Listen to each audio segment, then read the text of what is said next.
Hi, my name is Michelle English. I am 20 years old and I am doing my process speech on cake decorating. I'm not a professional cake decorator. I've never taken any classes, nor have I taken advice from anybody else that has done cake decorating.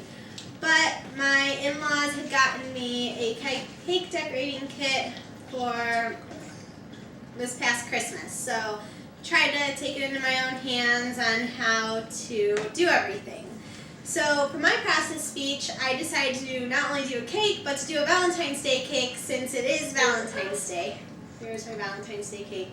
It has a little heart on it. Let's bring it. There we go. Basically, I'm going to show you how I did this. First, I started off with the Pillsbury Funfetti cake. When I did the cake, I actually put pink food coloring into the cake batter. That way it would make it more festive, make it more Valentine's Day. So I did the 1 cup water with the 3 eggs and the 1/3 cup oil. Put little dabs of my Wilton food coloring, rose petal pink, in there just till it was the color that I wanted it to be. I then sprayed my pan, heavily sprayed it with cooking spray. This pan's kind of cool. It's the one that I figured out that I would like to use when I do cake. It is a spring pan cake, often used for cheesecakes or anything like that. So it's kind of cool because on the outside you can open it up and it pops out pretty easy, as you can see. So one thing you really want to be careful of is the positioning of this. You want to make sure that it matches up correctly because you don't want to have any leaks. This past time, I had a leak. I made it work. I used the pan underneath to make sure it wouldn't get the whole oven dirty, but I did have a leak, so you want to be very careful of that. After mixing the batter, I put half the batter in it, cooked it for about 20 minutes until it was finished, and the temperature is at 350 degrees as it is with the box.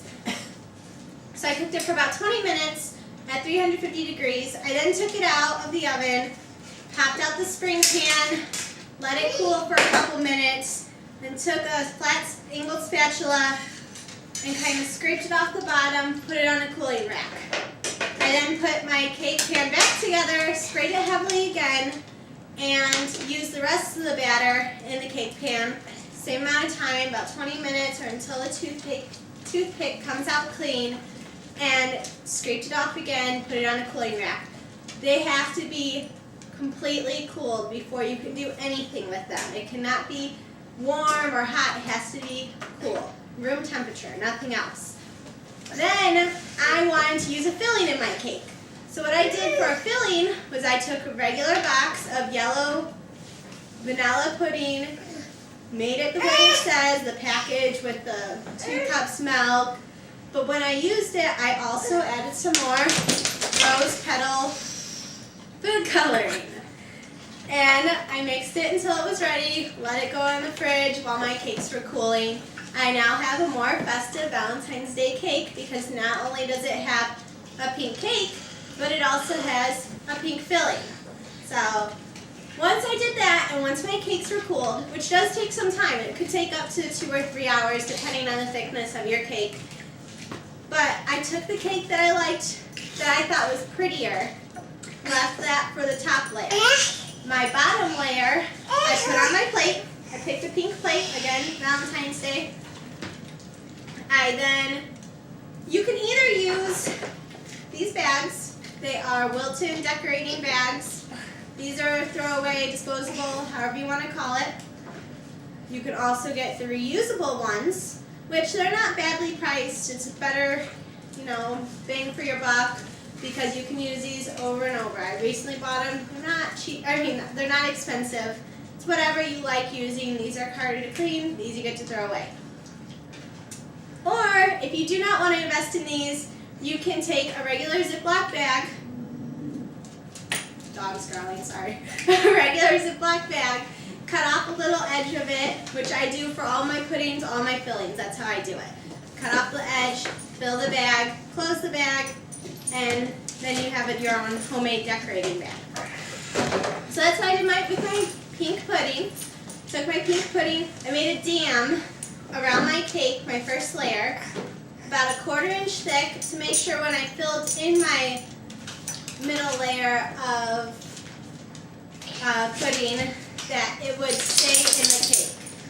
Once I had it completely filled, I added my top layer to it. Added my top layer to the cake. Let it sit for a little bit just to make sure I wouldn't have any leaks, that way I can fix it before I start decorating, but I didn't have any. I then started making my homemade buttercream frosting. Now, I've known the recipe for a long time. I couldn't even tell you where I got it from. It is actually a 1/2 stick of margarine, a 1/2 cup of margarine, a 1/2 cup of Crisco shortening. He always wants to help me cook. A 1/2 cup of Crisco shortening, 2 tablespoons milk, a teaspoon of, stick your finger in it, a teaspoon of clear imitation vanilla, and also 4 sifted cups of powdered sugar. You first cream the butter and the Crisco together using a handheld mixer, or if you're lucky enough to have a KitchenAid mixer, then also that.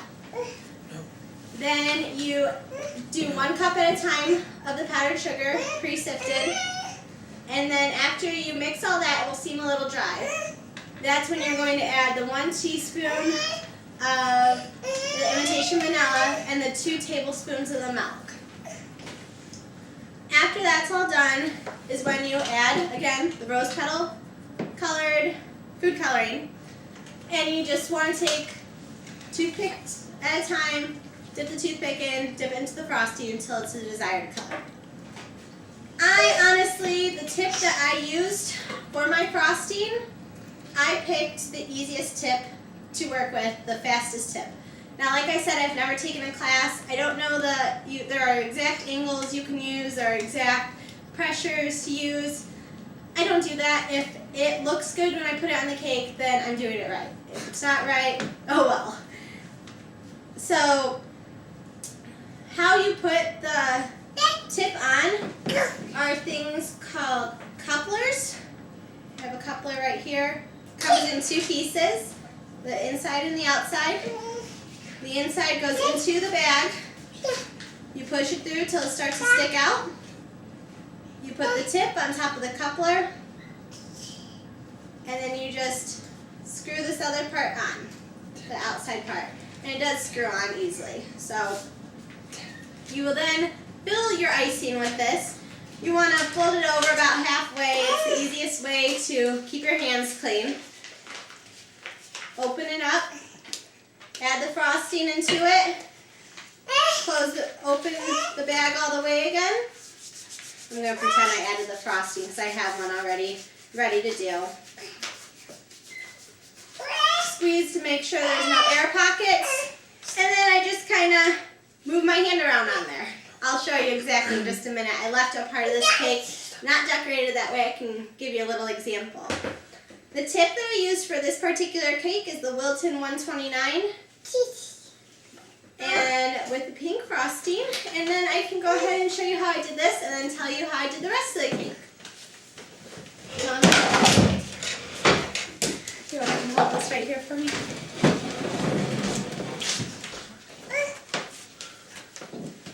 I just squeezed it a little at a time and squiggled my arm around with it. Very, very easy. This is only about the 4th cake I've ever done, so it's not like I'm a professional. Very easy for someone to do.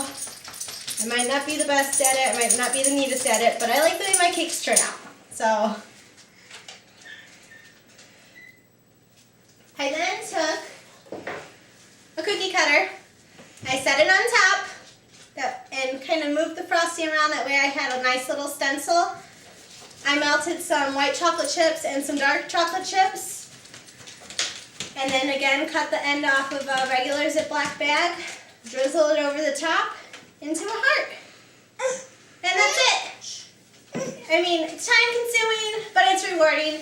And, you know, then you can go and save yourself some money when you do your own cake.